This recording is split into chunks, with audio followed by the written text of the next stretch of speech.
Hello বিয়াস, আসসালামু আলাইকুম। আশা করি সবাই ভালো আছেন। আমিও আল্লাহর রহমতে ভালো আছি। আজকে আমি আপনাদের একটি ডিম দিয়ে দুটো ব্যান্টো কেক তৈরি করে দেখাবো। আশা করি নতুনের জন্য খুবই উপকারী একটা ভিডিও হবে। তো চলুন শুরু করা যাক।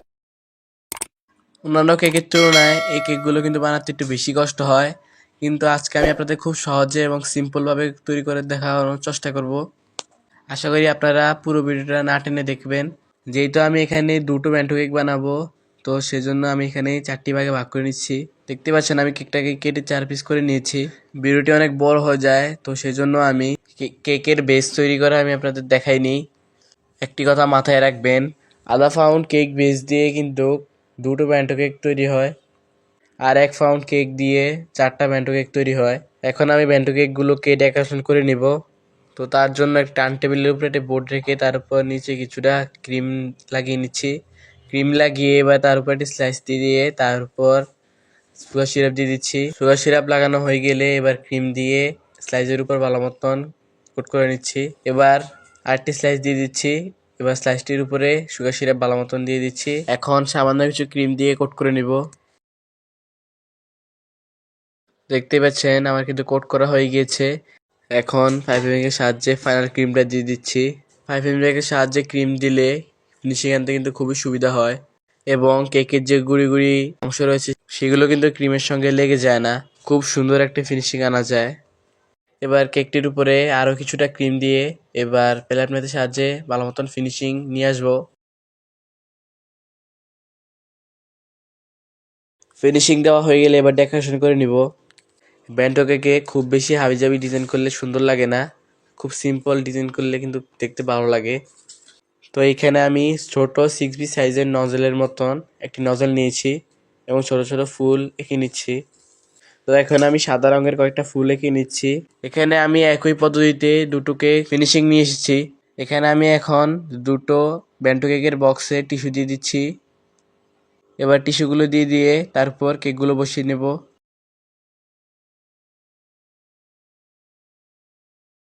আমি বসানো হয়ে গিয়েছে, এবার আমি ডিজাইন করে নেব। তো এখানে আমি একটি পাতার নজরের সাহায্যে ডিজাইন করে নিচ্ছি। দেখতে পাচ্ছেন আমি কিভাবে ঘুরিয়ে ঘুরিয়ে ডিজাইনটা করে নিচ্ছি। ডিজাইনটা আপনাদের পছন্দ মতো করে নেবেন। আমার মতন ডিজাইন করতে হবে এমন কোনো কথা নেই।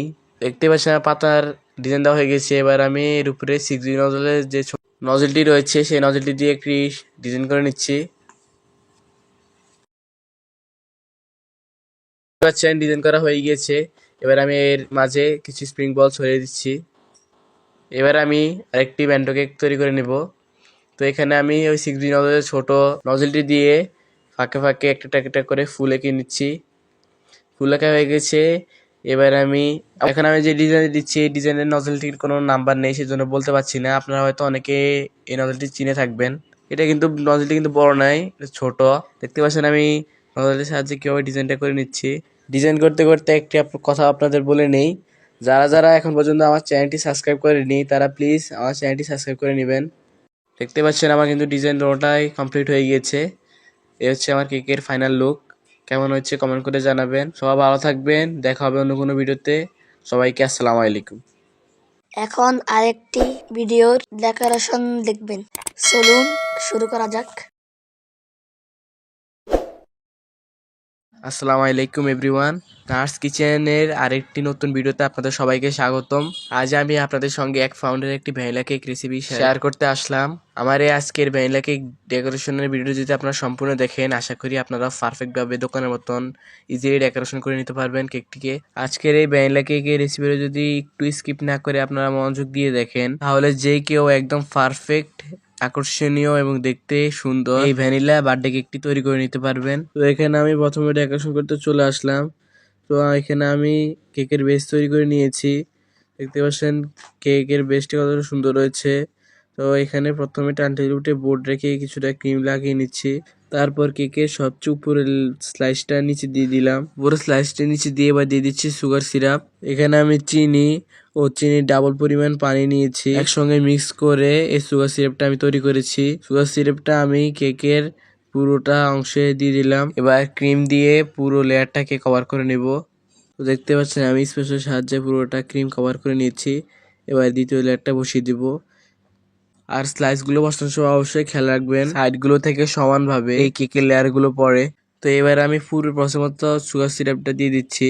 কেকের সবচেয়ে নিচে লেয়ার যেহেতু একটু হার্ড হয়, সেই তো এখানে একটু বেশি করে সুগার সিরাপ দিতে হবে। কেকের যে উপরের লেয়ারটা থাকবে সেটা থাকবে কেকের একদম নিচে, এবং নিচের লেয়ারটা থাকবে উপরে। এতে করে কেকের ফিনিশিং আনতে খুবই সুবিধা হবে এবং খুব তাড়াতাড়ি ফিনিশিং চলে আসবে। সুগার সিরাপ দেওয়া হয়ে গেলে এবার আমি পাইপিং ব্যাগে ক্রিম, অল্প একটু ক্রিম নিয়ে শুধুমাত্র নজল ছাড়া তার মতন ক্রাম কোটিং করে নিচ্ছি। ক্রাম কোটিং করলে ফিনিশিং এর সময় কেকে যে দানা দানা ভাব রয়েছে সেগুলো আর ফিনিশিং এর সময় উঠে আসবে না।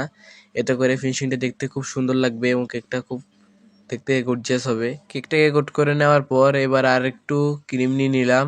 একটু ক্রিম নিয়ে এবার ভালো মতন আরেকবার কোট করে নিব। পাইপিং ব্যাগের মাধ্যমে আমি ক্রিমগুলো দিয়ে দিচ্ছি কোনো নজল ছাড়াই।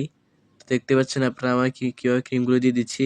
এবার প্যানের সাহায্যে আলতো হাতে ফিনিশিং নিয়ে আসার চেষ্টা করবো। ফিনিশিং আনার সময় প্রতিবার প্যালেটটি একবার একবার করে পুরো ক্লিন করে নিতে হবে, এতে করে ফিনিশিংটা সুন্দর আসবে।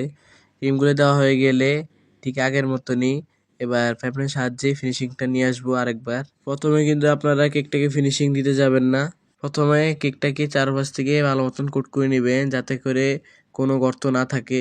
তারপর প্যাপের সাহায্যে কিছুটা এমন করে টেনে টেনে সমান করে নিব। তো মাশাআল্লাহ দেখতে পাচ্ছেন কিছুক্ষণের মধ্যে কিন্তু আমার কেকটার মধ্যে একটা পারফেক্ট ফিনিশিং চলে এসেছে। তো এবার অরেঞ্জ ও হোয়াইট কালার দুটো ক্রিমের মাধ্যমে সিগ্রি নজলের সাহায্যে একটা ডিজাইন করে দিচ্ছি। দেখতে পাচ্ছেন আমি একটা হালকা চাপ দিয়ে উঠিয়ে ফেলছি, এতে করে সুন্দর একটা ফুল ক্রিয়েট হয়ে যাচ্ছে। এই কালারটা কিন্তু দেখতে মাশাআল্লাহ অনেক সুন্দর। আপনারা চাইলে আমার ডিজাইনটি ঘরে একবার ট্রাই করতে পারেন, আর চাইলে আপনাদের পছন্দ মতো ডিজাইন দিতে পারেন। তো এবার আমি আরেকবার ছোট ছোট করে ফ্লাওয়ার করে দিচ্ছি। দেখতে পাচ্ছেন আমার চারপাশে ফ্লাওয়ার করে দেওয়া হয়ে গেছে। এবার এর মাঝে কিছু স্প্রিং বল ছড়িয়ে দিচ্ছি। এ হচ্ছে আমার কেকের ফাইনাল লুক। কেমন হচ্ছে কমেন্ট করে জানাবেন। যারা যারা আমার চ্যানেলটিতে নতুন, প্লিজ চ্যানেলটি সাবস্ক্রাইব করে আমাদের পাশে থাকতে ভুলবেন না। আজ এ পর্যন্তই, দেখা হবে অন্য কোনো ভিডিওতে। সে পর্যন্ত সবাই ভালো থাকবেন, সুস্থ থাকবেন। সবাইকে আসসালামু আলাইকুম।